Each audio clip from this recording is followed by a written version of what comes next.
Les entreprises belges s'inquiètent face au coût de l'énergie. Notre réseau électrique de plus en plus saturé. La gestion de l'énergie n'a jamais été aussi imprévisible pour les entreprises.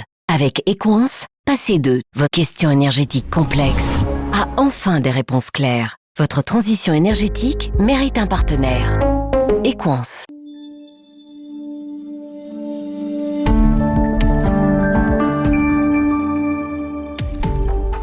Mesdames, Messieurs, bienvenue dans cette émission Trendstalk, une émission hebdomadaire qui, comme vous le savez, est organisée chaque semaine conjointement avec le magazine économique Trends Tendance. Alors, pour cette émission, pour cette édition, on a un invité d'exception, un invité de marque, en l'occurrence Georges Arthur Forest, donc le fondateur du groupe qui porte son nom, le groupe Forest International. Alors, il est très connu au Congo, un petit peu moins ces dernières années, je dirais, en Belgique, comme quoi on n'est pas toujours le prophète dans son pays d'origine, puisqu'il a effectivement les deux nationalités, c'est assez rare, belgo-congolaise. Alors, c'est un groupe qui est multiforme, puisqu'ils sont présents dans l'énergie, dans les travaux publics, dans la mécanique, et on en parlera avec lui tout à l'heure, également depuis peu aussi dans l'agroalimentaire. Il vient aussi de lancer l'équivalent de l'application de l'identité numérique It's Me au Congo. Il est présent aussi dans les crédits carbone. Bonjour Georges. Bonjour Hamid. Voilà, merci d'être là. En tout cas, je sais que ça me fait particulièrement plaisir, ainsi je crois qu'aux journalistes aussi de Trend Z, puisque c'est la première fois que vous prenez la parole en Belgique. Vous l'avez fait ailleurs, dans d'autres télés, en France et au Congo, mais jamais en Belgique. Donc merci d'être là avec nous. Avant de parler de vos projets récents, etc., rappelez-nous votre entreprise. Elle a été fondée par votre père il y a quelques années déjà, en 1922. Et vous avez démarré avec le transport. Effectivement, mon père est arrivé au Congo très jeune, en 1922, et d'abord il a été formé par un Libanais maronite qu'il a pris comme jeune, il l'a formé dans la mécanique, et puis il s'est acheté un camion parce qu'il représentait General Motors à l'époque. Oui. Et il a commencé dans le transport, et puis progressivement il a été assez rapidement dans les mines d'or, surtout lorsqu'il y a eu la crise de 1929. Mais quand il a démarré, il n'avait pas le sou, il parlait à peine 2 mots de français. Il ne parlait pas du tout le français, il parlait l'anglais. Oui. Et il a acheté son camion à crédit parce qu'on lui a fait confiance, il l'a eu entièrement, et c'est comme ça qu'il a démarré. Très jeune et très vite... Et quoi, donc un camion, 2 camions, 3 camions? Et puis il est arrivé avec beaucoup de camions, effectivement. Et c'est devenu une société de transport? C'est devenu une société de transport et minier également, parce qu'alors il a commencé l'exploitation minière. Donc là, on était encore... la Belgique était encore détentrice. La Belgique était encore colonisateur à l'époque, oui. Jusqu'en 1960. Ok. Et donc là, on les a quoi, dans les années 30 On est dans les années 29, jusqu'à 33, 34, il est resté dans les mines, puis en 44, jusque dans les années 52, il était dans les mines. Et en 52, il a commencé l'entreprise de travaux publics, qui est devenue après une des plus importantes entreprises de travaux publics au Congo. Alors, c'est une entreprise qui a pivoté, comme on dit aujourd'hui, dans les startups, qui a changé plusieurs fois, donc transport, puis les mines. Et puis après les mines, vous êtes parti dans... travaux publics. Travaux publics. Ça veut dire quoi? Ça veut dire la construction d'aéroports? Des routes, les aéroports et les bâtiments aussi. Alors aussi, pour essayer de comprendre aussi votre portrait en tant qu'entrepreneur assez atypique, à un moment donné, votre papa décède, c'est votre frère aîné qui reprend les affaires, et à un moment donné aussi, malheureusement, lui aussi décède, et là, il se passe quelque chose, c'est-à-dire qu'en fait, votre famille panique. On est dans quelle période, là, les années 60? Dans les années 86, Bon, on avait repris ensemble, mais mon frère aîné étant l'aîné, donc c'est lui qui avait la préséance, dirigeait. Oui. Et lorsqu'il est parti, ses enfants ont eu peur, mes sœurs, qui étaient aussi actionnaires, ont eu peur. Et moi, j'ai racheté toute leur participation. Je me suis endetté, j'ai pris le risque de le faire et ça m'a réussi. Ça a été votre premier geste entrepreneurial, voilà. C'est de ne pas paniquer, c'est Ouais. d'accepter de vous endetter pour racheter les parts de la famille. Tout à fait. Ok. Alors justement, c'est intéressant de dire qu'ils ont paniqué, parce qu'on pourrait se dire pourquoi est-ce qu'ils ont paniqué alors qu'on voit la réussite que vous avez faite. C'est que c'est pas évident. Quand on regarde votre parcours, vous et la famille survécu à la colonisation, à l'indépendance, à la nationalisation qu'on appelait la zaïrianisation, je dirais au père et au fils Kabila, Mobutu, le président actuel Tshisekedi. Quand on arrive à passer à travers tout ça, c'est quoi? C'est parce qu'on est un grand industriel ou on a une capacité particulière de survivre dans un pays qui est très, très imprévisible? D'abord, il faut avoir confiance et dire nous restons. et traverser toutes les périodes difficiles. D'abord, on les a traversées, et puis continuer à investir et créer de l'emploi, ce que les gens respectent. Et vous pouvez traverser à ce moment-là toutes les difficultés, les crises ou les différents régimes, parce que vous développez le pays, vous laissez pas le pays à l'abandon, vous restez avec eux, vous les accompagnez, même dans les périodes difficiles, vous êtes présents. On n'a jamais quitté le territoire, donc ça, ils reconnaissent que nous avons contribué beaucoup également au développement du pays. Oui, en même temps, il faut avoir les reins solides, parce qu'à un moment donné, vous êtes nationalisé, vous avez quelque chose, et puis du jour au lendemain, vous n'avez plus rien. Mais il ne faut jamais se décourager. Il faut toujours rebondir. Il y a toujours moyen de rebondir dans la vie. Celui qui se décourage, il disparaît. Oui. Or, on ne peut pas disparaître. Ce n'est pas dans notre caractère de disparaître. Ce n'est pas dans votre caractère, vous particulièrement. Et quoi, vous avez plus appris de ces échecs, nationalisation, expulsion, parce qu'on a l'impression que c'est un long fleuve tranquille, c'est absolument pas le cas. Non, pas du tout. L'arrivée des Chinois, par exemple. L'arrivée des Chinois, là, ça vous a posé des problèmes, je pense. L'arrivée des Chinois était un très grand problème, parce que, du point de vue éthique, nous respectons l'éthique. Nous avons un comité de compliance qui est très sévère, qui est dirigé par une Suissesse. Et d'autres personnes qui ne sont pas membres du conseil ni de l'entreprise, du groupe, donc ce sont des indépendants, et nous devons respecter tout à fait l'éthique et les normes européennes, ce qui est très difficile en Afrique, mais nous le faisons. Parce que nous avons les Chinois, nous avons les Indo-Pakistanais qui sont là, nous avons les Libanais, les Turcs, qui pour eux, rien n'est interdit. Alors que nous autres Européens, que ce soit belges ou français, on est plutôt absents du Congo pour le moment, alors qu'on a, ne serait-ce déjà que la langue qui est en commun. On est complètement absent, et c'est dommage, parce que la Belgique pourrait jouer un rôle de médiateur ou de leader pour emmener les investisseurs au Congo, mais elle ne le fait pas parce qu'elle-même est très froide. Et je comprends. Il n'y a plus personne qui comprend l'Afrique, malheureusement, en Europe. Alors, vous le dites parce que vous avez connu, évidemment, avec votre longue carrière professionnelle, pas mal d'hommes politiques. Aujourd'hui, même en Belgique, vous n'avez plus d'interlocuteurs qui connaissent le Congo, qui aiment le Congo ? Non. Aujourd'hui, peut-être une ou deux personnes, mais c'est plus la même chose, les mêmes mentalités qu'à l'époque où vraiment les gens disaient le Congo est important, l'Afrique est importante, les richesses sont là et nous avons besoin des matières premières, nous avons besoin des richesses, parce qu'en Europe, qu'est-ce qu'il y a ? Il n'y a plus rien. Il n'y a plus de richesse, oui. Maintenant, on est devenu une société de services. C'est tout ce qu'on est occupé à faire. Or, peut-être que l'arrivée de Trump a un peu bousculé tout le monde, et que les gens réalisent qu'on doit de nouveau recréer des industries, des fabriques, mais avec quelles matières ?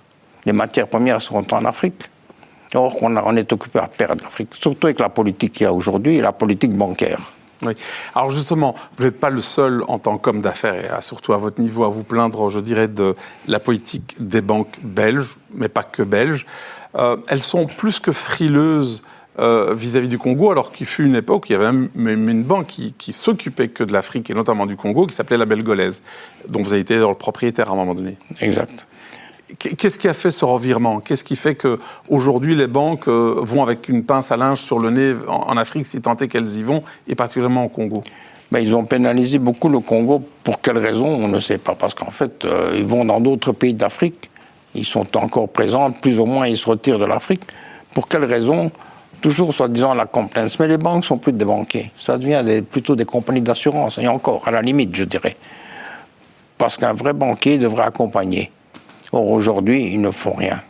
Or que, quand un investisseur veut venir au Congo, il risque qu'on lui ferme ses comptes ici. Alors, d'un côté, on dit aux gens, allez investir en Afrique parce qu'on a besoin de l'Afrique. On fait des missions économiques en Afrique ou au Congo, soi-disant pour essayer de développer et créer des activités. Mais toutes ces missions, c'est du tourisme. Pur tourisme. En plus, parce que les banques ne sont pas derrière. Or que les institutions bancaires qu'on a en Afrique ne sont pas assez grandes que pour financer tous ces développements qui sont importants, parce que c'est quand même des milliards. C'est vrai que les miniers viennent parce qu'il y a une richesse. Le sol est riche, c'est en bourse. À la limite, on peut encore lever des fonds en bourse.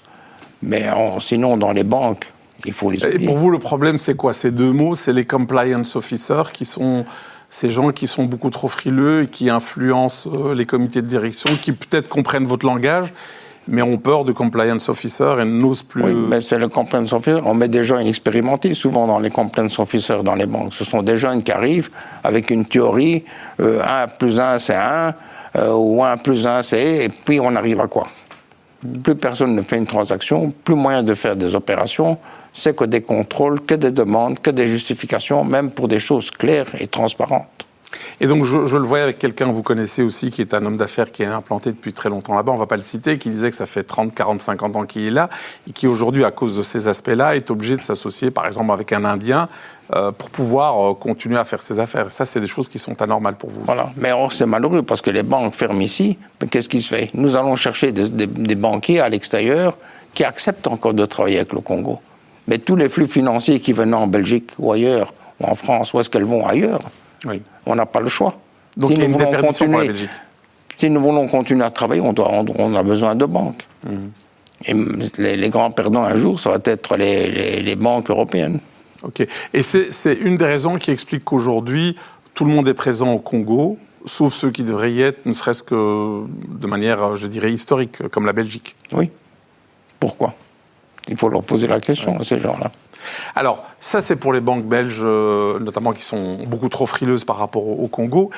Qu'en est-il aussi des banques congolaises? Parce qu'il y a quelques banques, mais elles sont assez petites malgré tout. Or, il y a un financement terrible à faire pour assurer, je dirais, la croissance de ce pays qu'est le Congo. Comment se fait-il qu'il n'y ait pas de développement de banques alors qu'il y a tout à faire, les routes, l'énergie, l'électricité, tout est à faire? Non, il y a des banques qui viennent au Congo, il y a des banques installées au Congo, mais elles n'ont pas les capacités que les grandes banques européennes ou américaines ont, ou chinoises.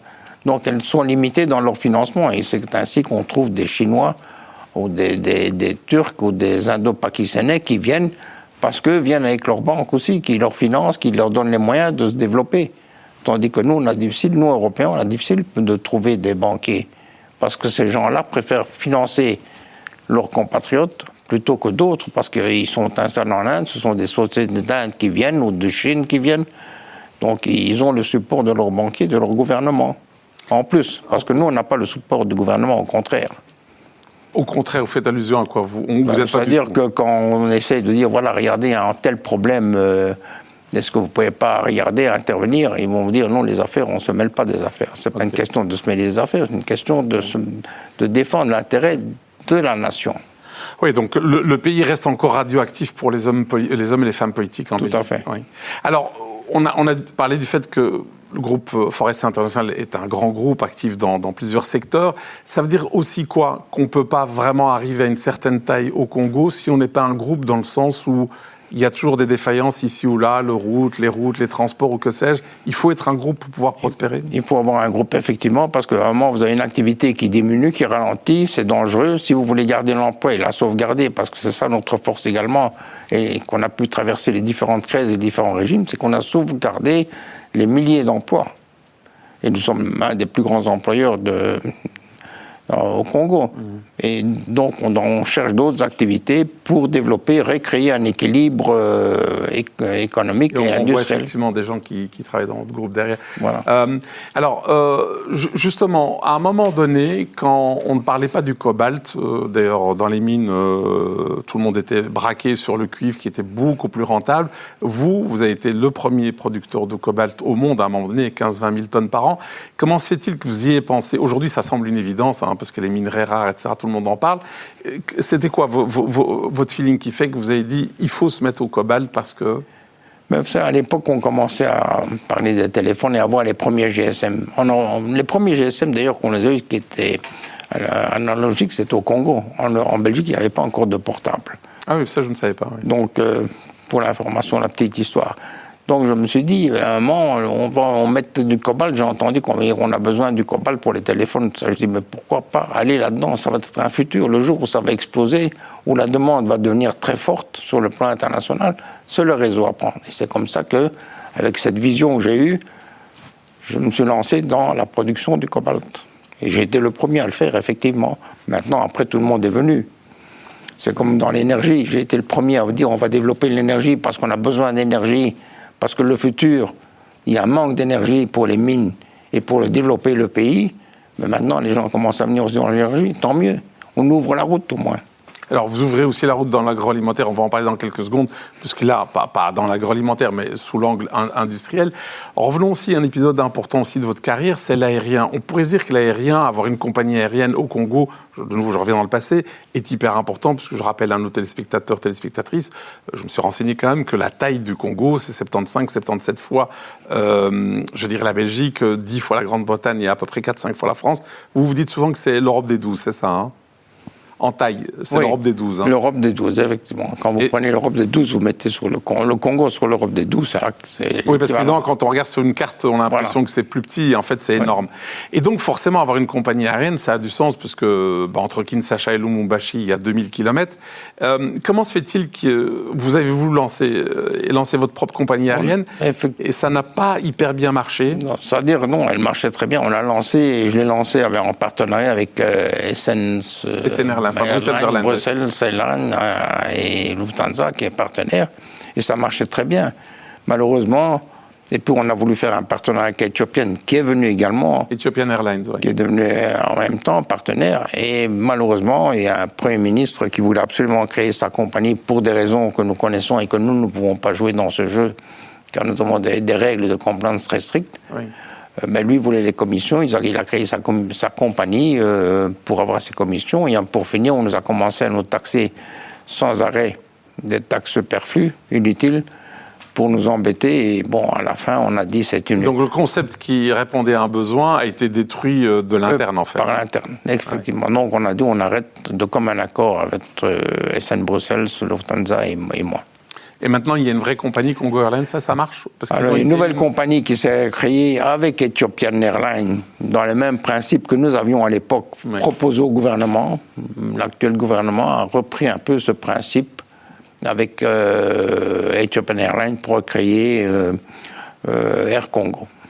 Alors, parlons de votre dada personnel, c'est-à-dire le côté agricole. Hein. Vous avez écrit un livre où vous expliquez que le Congo pourrait non seulement se nourrir lui-même, pourrait nourrir l'Afrique, peut-être même plus que l'Afrique. Vous faites souvent le parallèle. C'est intéressant d'ailleurs. Pourquoi vous faites souvent le parallèle entre le Congo et le Brésil? Parce que le Brésil est un pays qui est parti de rien, où il n'y a plus rien, où il s'est redéveloppé économiquement grâce à l'agriculture. Aujourd'hui, le Brésil exporte pour plus de 50 milliards de dollars de produits agricoles. Ce qui n'est pas le cas du Congo, malheureusement. Malheureusement, mais là, elle a bien fait son développement. Et je dis le Congo est aussi riche parce que le deuxième réseau hydrographique est au Congo, au monde. Elle a de l'eau, il y a 8 mois, 9 mois de pluie par an. On a des terres fertiles qui sont extraordinaires. Tout est possible, on peut planter énormément de choses. C'est pour ça que je fais souvent le parallèle.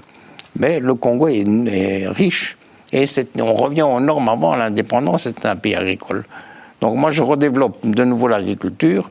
Et en finale, en redéveloppant l'agriculture, c'est la terre qui prend sa revanche sur le sous-sol. Le sol sur le sous-sol. Le sol sur le sous-sol. Donc, c'est une bonne chose. En même temps, bon, on a pour le moment 10 000 hectares de maïs, on fait 1 000 hectares de blé, on va arriver à... L'objectif est 5 000 hectares. On a commencé le riz de montagne. On a fait des essais avec 100 hectares. On va arriver à 1 000 hectares.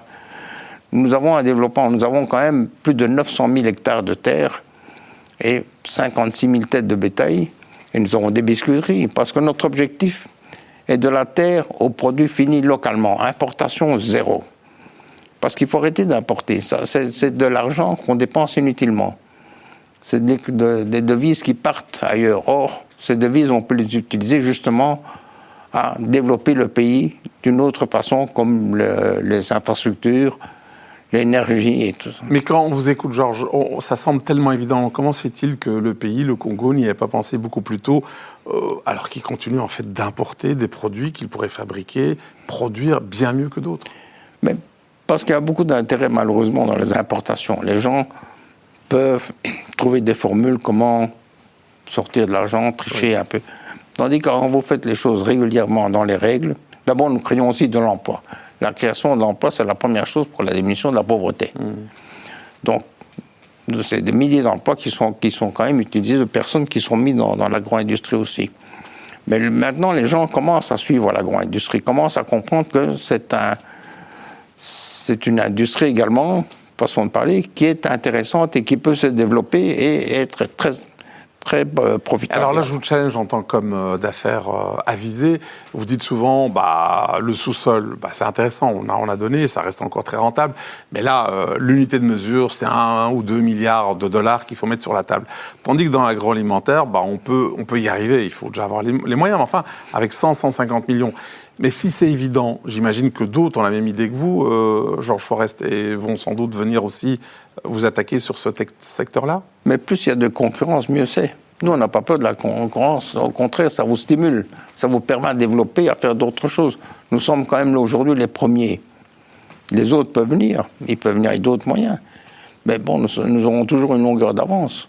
Sauf si on nous nationalise ou s'il y a un autre problème, comme on a eu dans d'autres cas. Mais je veux dire, aujourd'hui, nous sommes les premiers, quoi. Alors, vous êtes premiers.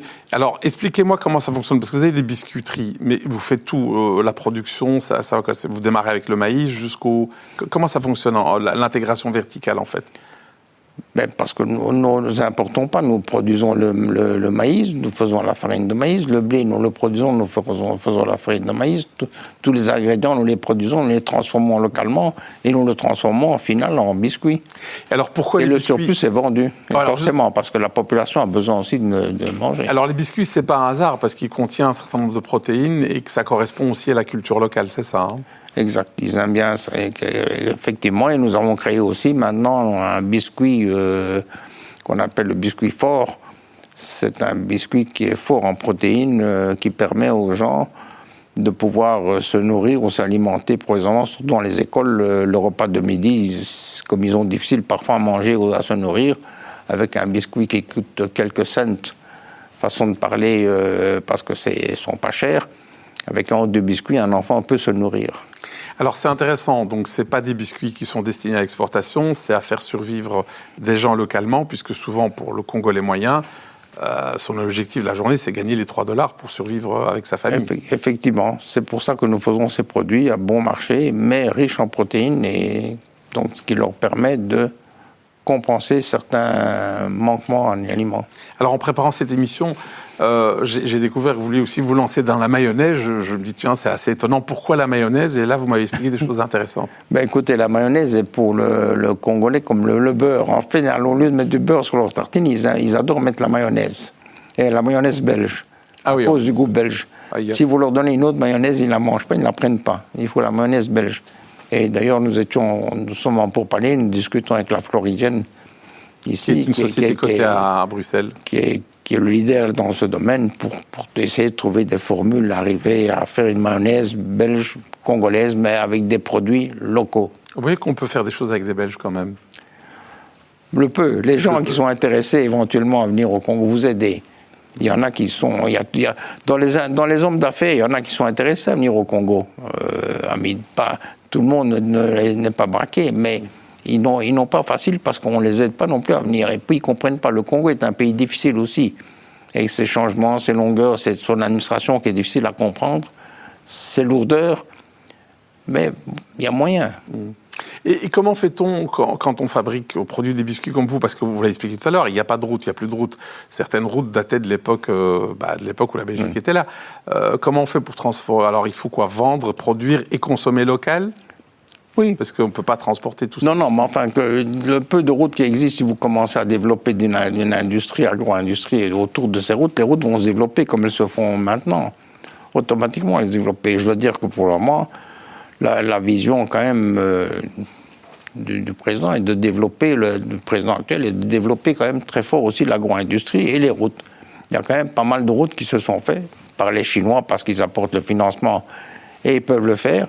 Aujourd'hui, il y a quand même des milliers de kilomètres de routes qui ont été faites et qui existent. Donc, on peut développer autour de ces... Donc ça s'améliore, on diversifie le pays. Voilà. Alors justement, avec votre regard, vous êtes né au Congo, vous connaissez le Congo par cœur, vous parlez la langue, le Swahili, etc. Donc vous connaissez vraiment ce pays par cœur dans son ADN. Si on veut, si vous voulez devenir une puissance agricole comme c'est votre souhait, quels sont les verrous qu'il faut faire sauter en priorité? Je les ai un peu recensés. Est-ce que c'est la terre? Est-ce que c'est la route? Est-ce que c'est l'électricité? Est-ce que c'est le financement? Est-ce que c'est la formation des agriculteurs? Ou tout simplement, mais c'est important, la sécurité juridique. C'est quoi les premiers verrous qu'il faut faire sauter? L'infrastructure, et la formation. Parce que malheureusement, il n'y a pas de formation. Or, vous savez bien qu'un pays sans éducation n'est pas un pays. Donc il faut former. C'est comme ça que nous avons des écoles, des hôpitaux, parce que nous formons les gens. Il faut former des ingénieurs, des cadres, des électriciens, des mécaniciens, simplement des maçons. Vous savez, de tous les niveaux, il faut les reformer. Et à ce moment-là, vous allez créer du personnel. Pourquoi importer des gens quand on peut former sur place du personnel et des personnes? Ça, c'est notre politique aussi. Formons les gens, n'importons pas et aussi parce que vous ne pouvez pas créer une industrie agricole si vous ne formez pas les gens sur place, parce qu'il y a des machines, il faut les réparer, il faut les entretenir, j'imagine. Voilà. Mais oui, mais sinon, vous importez des personnes de l'extérieur pour le faire. Pourquoi? Formons les gens sur place. Alors, je l'ai dit en préambule, vous êtes quelqu'un qui a toujours des idées, vous n'arrêtez jamais. On va parler de deux dernières qui sont des business en soi, si je puis dire. Alors, tout le monde en Belgique connaît l'identité numérique à travers It's Me. Alors, je crois que vous avez été au Congo il y a 1 ou 2 semaines avec le président actuel, Tshisekedi, pour lancer le It's Me congolais. Vous pouvez nous en dire un peu plus? Effectivement, le 13 juin, nous avons lancé officiellement, avec le président de la République, le RDC Pass, qui est l'équivalent du ISMI congolais, qui est l'identité numérique. Et cela va permettre, dans le système numérique comme il y a ici, et c'est vrai que le pays l'a voulu, une transparence totale. Il y aura moins de fraude, moins de chipotage. Disons, les choses iront plus dans les règles de la bonne gouvernance. Et je pense que c'est la politique qu'on s'est fixée, la vision que le président a voulu. Et nous avons lancé ensemble ce nouveau projet qui est très important. Et je dois dire qui est démarquant, là, parce que c'était à 2 semaines vous avez été... Le 13 juin. Le 13 juin. Le 13 juin. Et alors, en plus, avec ça, nous mettons un programme sur le côté de smartphone, bon marché, avec une banque, que nous allons arranger une banque locale, un financement qui est une banque kenyane aussi, Equity qui a racheté ma banque, BCDC. Oui, à l'époque, oui. Donc, pour mettre en place un financement pour fabriquer, avec malheureusement des Chinois, mais c'est la seule façon de le faire, un smartphone bon marché à $60. Le smartphone et toutes les applications, dont notre application pour avoir dedans. Oui, c'est vrai qu'une application sans smartphone, c'est impossible. Ouais. Et voilà. Donc, et gratuitement. Mais ça, c'est pour permettre également à plus de population, de gens, d'avoir accès à ce système d'identification numérique qui n'existe pas. Donc, tout le monde ce sera plus facile. Au lieu de faire la file quand on va quelque part pour un document, ils ne devront plus aller, ils auront accès automatiquement avec ce système. Mais c'est un saut énorme. Mais j'imagine que vous ne démarrez pas avec les 100 millions de Congolais d'un seul coup. Vous faites d'abord un test. Nous faisons d'abord sur Kinshasa. Oui. C'est quand même 20 millions d'habitants. Hein. Nous avons ciblé 8 millions de personnes sur Kinshasa. Ah oui, ok. Et puis nous allons aller très vite sur les grandes villes, Lubumbashi et tout ça. Mais vous avez donné quoi comme délai X années, j'imagine? Nous, on a besoin pour couvrir l'ensemble 5 ans. Mais Kinshasa, on doit le faire j'espère arriver fin de l'année ou mi-de-l'année prochaine.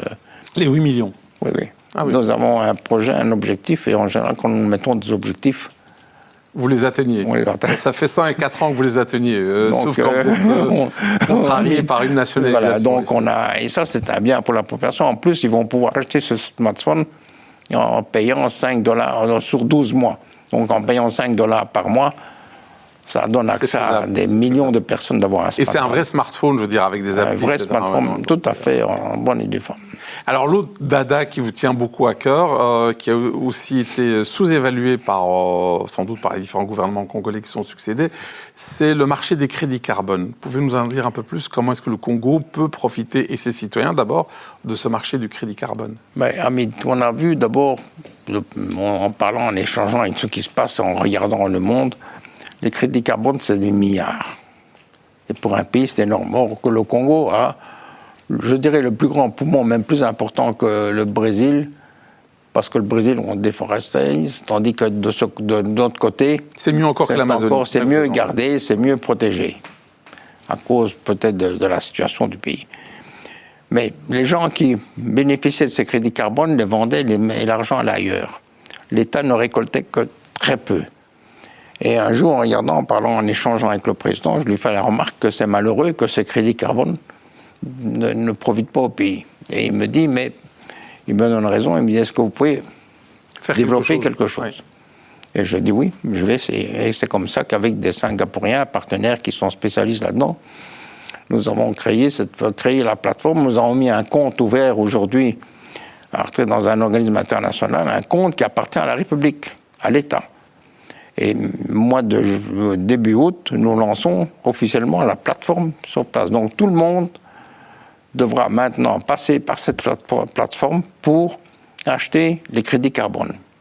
Et ce crédit carbone bénéficiera au pays parce que c'est de l'argent qui va au pays et réparti dans différents secteurs. Il y aura une partie qui sera réservée à la population dans différents sites où il y a les crédits carbone, bénéficiera pour les écoles, pour l'éducation, pour les soins de santé, les hôpitaux et autres.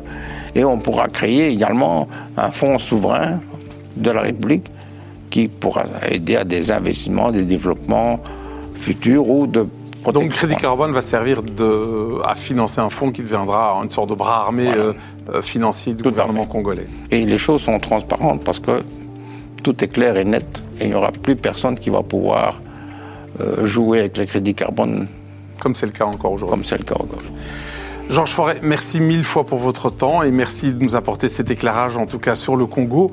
Et moi, je vous retrouve, ou plutôt ce sera mon collègue Olivier Mouton la semaine prochaine pour un autre Trendstalk. Merci 1000 fois.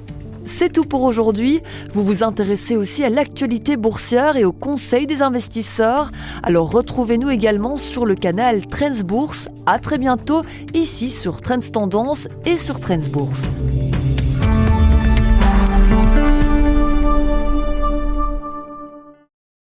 Les entreprises belges s'inquiètent face au coût de l'énergie. Notre réseau électrique de plus en plus saturé. La gestion de l'énergie n'a jamais été aussi imprévisible pour les entreprises. Avec Equance, passez de vos questions énergétiques complexes à enfin des réponses claires. Votre transition énergétique mérite un partenaire.